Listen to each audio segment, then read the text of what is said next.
Hello viewers, welcome to our channel. ప్రస్తుతం మనతో పాటు ఉన్నారు చిట్టిపట్ల మధుసూదన్ శర్మ గారు. సో మన వంటింటి నేస్తం మీ అందరికీ తెలుసు సార్. సో ఈరోజు సార్తో మాట్లాడి హెల్త్ విషయంలో కొన్ని అప్డేట్స్ అడిగి తెలుసుకుందాం. నమస్తే సార్. నమస్తే సార్, వెయిట్ లాస్లో అందరికీ చాలా డౌట్స్ ఉంటాయి. ఎందుకు వస్తుంది, ఏంటి, ఎన్ని కేర్ తీసుకున్నా తగ్గట్లేదు అని. ఇలాంటి వాళ్ళు ఏమైనా మంచి చిట్కాస్ తోటి దీన్ని తగ్గించుకునే అవకాశం ఉందంటారు? ఓకేమ్మా, వెయిట్ లాస్ అయ్యేదానికి ప్రయత్నం చేసేటువంటి వాళ్ళు కోటాను కోట్ల మంది ఉన్నారమ్మా. ఉన్నారా సార్? సో పూర్వకాలం అయితే ఎక్కువ వెయిట్ ఉన్నటువంటి వాళ్ళని వెతకాల్సి వచ్చేది ఎక్కడున్నారని చెప్పేసి. ఈరోజు నార్మల్ వెయిట్ ఉండి యావరేజ్ వెయిట్ ఉన్నటువంటి వాళ్ళని వెతకాల్సి వచ్చిందమ్మా. దీనికి 1,00,000 కారణాలు. సో దీనికోసం అని చెప్పేసి రకరకాల ఖర్చులు పెడుతుంటారు, రకరకాల ప్రయత్నాలు చేస్తుంటారు, జిమ్ములు, ఇంకోటి తర్వాత కంప్లీట్గా ఫాస్టింగ్ ఉండడము, తర్వాత ఫుడ్ సరిగ్గా తీసుకోకపోవడము, అవగాహన లోపంతో రకరకాల ప్రయత్నం చేస్తుంటారమ్మా. కొంతమంది అయితే వేలాది రూపాయలు, లక్షలాది రూపాయలు ఖర్చు పెట్టడానికి కూడా వెనకాడరమ్మా. కానీ అవుట్కమ్ మాత్రం చాలా మందిలో ఆశించిన స్థాయిలో ఉండదమ్మా. దాంతో కొన్నాళ్ల పాటు అవి పాటించేసేసి నిరుత్సాహం గురైపోయి దానివల్ల ఇతర ప్రాబ్లమ్స్ రావడం వల్ల మళ్ళీ అది మానేసేసి యథారాజా తదా ప్రజ మళ్ళీ మొదలుకు వచ్చేస్తారు. దీనివల్ల మళ్ళీ వెయిట్ పుట్టకపోవడం జరుగుతుందమ్మా.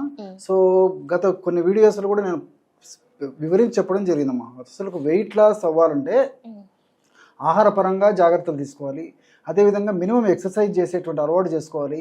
అట్లే ఆహార ఔషధం అంటే క్షేమదాయకంగా ఉండి సేఫ్టీగా పనిచేస్తూ ఎలాంటి సైడ్ ఎఫెక్ట్స్ లేకుండా అందరికీ అందుబాటులో ఉండేటువంటి ఒక మన ఇంట్లో దొరికేటువంటి ఆహార ఔషధాలతోనే ప్రయత్నం చేయాలమ్మా. సో కేవలం 3 పదార్థాలమ్మా. సో ఇవి ఎంతోమంది వాడి చక్కటి సత్ఫలితాలు ఇచ్చారమ్మా. వాటంతా ఫీడ్బ్యాక్ వచ్చిన తర్వాతనే మళ్ళీ మీరు అడిగారు కాబట్టి ప్రేక్షకుల కోసం చెప్తున్నానమ్మా. కేవలం 3 ఐటమ్స్ అమ్మా. నంబర్ 1 వామును కాస్త వేయించేసేసి చూర్ణంలాగా తయారు చేసుకుని 100 గ్రామ్స్ తీసుకోవాలమ్మా. అలాగే మిరియాలు మిరియాలను కూడా కాస్త వేయించేసేసి చూర్ణం చేసేసి ఒక 50 గ్రామ్స్ మిరియాలు తీసుకోవాలి. అదేవిధంగా సాల్ట్ అమ్మా, మన ఇంట్లో వాడేటువంటి ఉప్పు, అదొక 25 గ్రామ్స్ తీసుకోవాలి. సో వామును వేయించి చేసినటువంటి చూర్ణం 100 గ్రాములు, మిరియాలను వేయించి చేసినటువంటి చూర్ణం 50 గ్రాములు, అదేవిధంగా ఉప్పు ఒక 25 గ్రాములు. ఈ 3 పదార్థాలు కలపడం వల్ల బ్రహ్మాండమైనటువంటి వెయిట్ లాస్ చూర్ణం రెడీ అయిపోతుందమ్మా.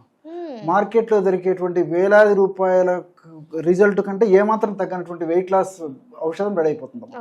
అంత అద్భుతంగా పనిచేస్తుంది. ఈ విధంగా తయారు చేసుకున్నటువంటి ఒక ఔషధాన్ని ఒక గాజు సీసాలో నిల్వ ఉంచుకొని రోజు ఉదయం ఆహారం తర్వాత ఒక 5 నిమిషాల తర్వాత, రాత్రి ఆహారం తర్వాత ఒక 5 నిమిషాల తర్వాత ఒక 200 ml పల్చటి తాజా మజ్జిగమ్మ. మళ్ళీ చెప్తున్నాను చూడమ్మా, పల్చటి తాజా మజ్జిగ ఎగ్జాక్ట్లీ చిక్కగా ఉండకూడదు. అదే విధంగా మజ్జిగ కూడా ఏదో 2 days వద్దమ్మా, ఫ్రెష్ ఉండాలమ్మా. సో పల్చటి తాజా మజ్జిగ 200 ml తీసుకొని జస్ట్ 2 గ్రామ్స్ అంటే హాఫ్ టీ స్పూన్ కంటే కూడా తక్కువనే. సో కలిపేసేసి 1 డోస్గా తీసుకోవాలి.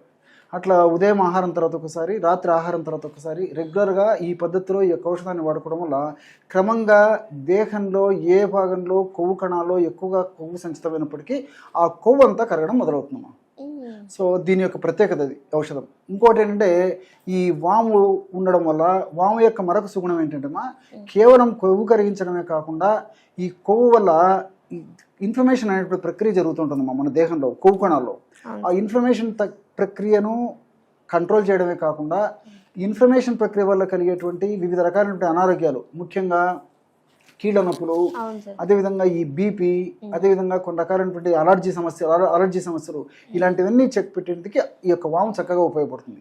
అంతేకాకుండా ఈ వాము యొక్క మరొక ప్రధానమైనటువంటి ఉపయోగం ఏంటంటే బ్యాడ్ కొలెస్ట్రాల్ బాగా తగ్గిపోయి, అంటే LDL, VLL కొలెస్ట్రాల్ బాగా తగ్గిపోయి HDL అనేటువంటి కొలెస్ట్రాల్ను బాగా పెంచేందుకు ఇది చాలా చక్కగా సహకరిస్తుంది.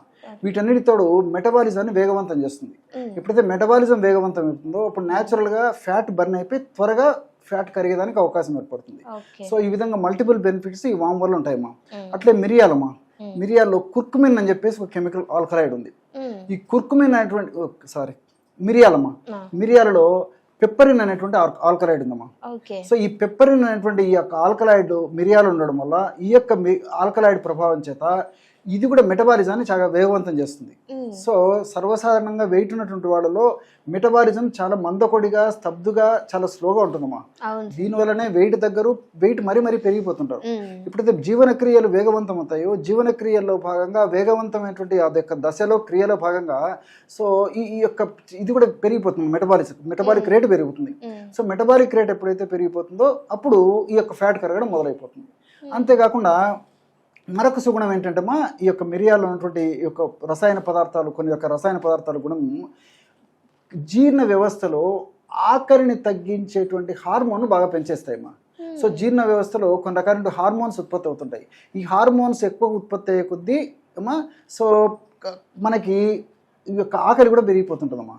సో హార్మోన్స్ ఎప్పుడైతే ఉత్పత్తి తగ్గిపోతుందో ఆ యొక్క ప్రభావం చేత మరి ఆకలి కూడా సరిగ్గా కాకుండా ఉంటుంది అనమాట.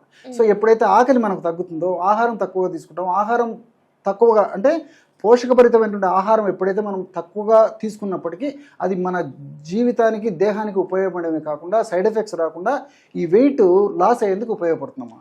సో ఇంకోటి అంటే ఈ పెప్పరిన్ అనేటువంటి ఆల్కలైడ్ యొక్క మరొక సుగుణం ఏంటంటే రక్తనాళాలను వ్యాకోచపరిచేసేసి, సర్వసాధారణంగా ఈ వెయిట్ ఉన్నటువంటి వాళ్ళలో రక్తనాళాలు సంకోచ వ్యాకోచాలు సరిగ్గా ఉండడం చేత భవిష్యత్తులో బీపీ లాంటి జబ్బులు కూడా వచ్చేటువంటి అవకాశం ఉంది.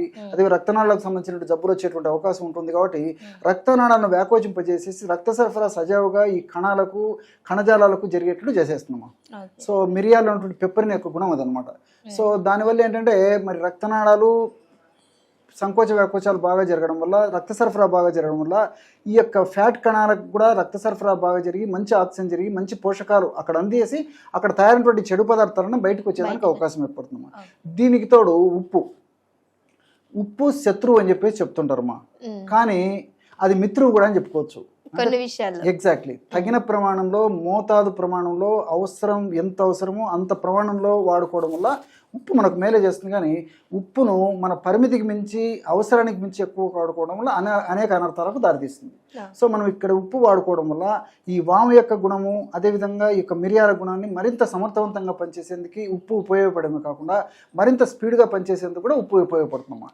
సో మల్టిపుల్ బెనిఫిట్స్ ఈ యొక్క ప్రక్రియ యొక్క ఫార్ములా ఉన్నాయి. కాబట్టి ఈ యొక్క ఔషధాన్ని దీర్ఘకాలం పాటు వాడినప్పటికీ అన్ని మనకు సైడ్ బెనిఫిట్స్ ఉంటాయి, కానీ ఎలాంటి సైడ్ ఎఫెక్ట్స్ ఉండవమ్మా. సో నేను చెప్పినటువంటి పద్ధతిలో ఈ యొక్క ఔషధాన్ని తయారు చేసి వాడుకున్న తర్వాత మరలా ఫ్రెష్గా తయారు చేసుకొని వాడుకుంటున్నారమ్మా. అంతేగాని నేను ఏదో 4-5 మాసాలకు ఒకటేసారి తయారు చేసుకొని వాడుకుంటానంటే వీలు పడదమ్మా. సో ఔషధ గుణం తగ్గిపోతాయి. కాబట్టి ఇలాంటి ఔషధాలని ఎంత ఫ్రెష్గా తయారు చేసుకుని వాడుకుంటే అంత రిజల్ట్స్ బాగుంటాయమ్మా. Okay sir, thank you so much sir, చాలా మంచి ఇన్ఫర్మేషన్. నమస్తే.